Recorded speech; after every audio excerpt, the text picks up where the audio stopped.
Hello అండి, నమస్తే. మీరు జనగామ జిల్లాలో మీరు తక్కువ రేటుకు ఎక్కువ భూమి చూస్తున్నట్టయితే ఇది మీకోసమేనండి. మొత్తం 6 ఎకరాల వ్యవసాయ భూమి అయితే రైతు దగ్గర నుండి అమ్మకానికి ఉన్నదండి.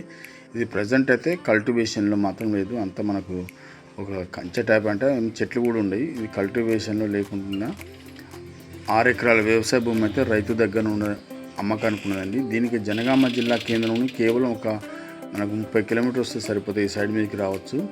దీనికి తెలంగాణ రాష్ట్రానికి సంబంధించిన అన్ని పేపర్లు కూడా ఉన్నాయండి. ఎటువంటి ఇబ్బంది లేదు. దీనికి పక్కవారితోటి కానీ అన్నదమ్ములతోటి కానీ ఎటువంటి గొడవలు ఉండవు.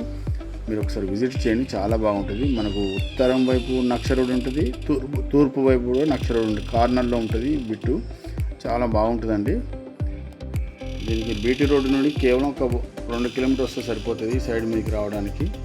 ఇది మనకు రైతు చెప్తున్న ధర ఎకరానికి 22 లక్షలు చెప్తున్నాడు. ఇందులో ప్రజెంట్ బోరు బావి కానీ ఏం లేదు. కావాలంటే మనం వేసుకోవాలి. ఇది కోళ్ళ ఫామ్ కానీ ఏదైనా బాయిలర్ కోళ్ళ ఫామ్ కానీ మరి ఏసీ కోళ్ళ ఫామ్ కానీ సూపర్గా ఉంటుంది. ఇది చుట్టుపక్కల కూడా ఎటు ఒక 2 కిలోమీటర్లు పోయేదాకా విలేజ్ కూడా ఉండదు కాబట్టి ఇది మంచి అనువైన నేలగా చెప్పుకోవచ్చు. ఇది మంచి హైట్లో అంటే గడ్డ మీద ఉంటుంది. ఇది మనకు ప్రజెంట్ ఇది ల్యాండ్ కూడా మనకి ఎర్ర భూమే, కాకపోతే ఇది కల్టివేషన్ లేక మనకు అట్లా అవపడుతుంది. కానీ నేల మాత్రం సూపర్ అండి, చాలా బాగుంటుంది. చూడొచ్చు, మనకు నేల మాత్రం ఇట్లా ఉంటుంది. భూమి అంతా మనకు ఒకవేళ కల్టివేషన్ చేసుకుంటే ఇట్లా ఉంటుంది.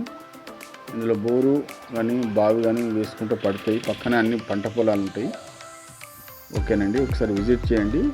గన్పూర్ నుంచి మాత్రం 20 కిలోమీటర్స్ వస్తాయి. సైడ్ మీకు రావాలంటే ఇటు జనగామ నుండి 30 కిలోమీటర్స్, పాలకుర్తి నుంచి 15 కిలోమీటర్స్ సైడ్ మీద రావడానికి. ఓకే అండి, థ్యాంక్ యూ.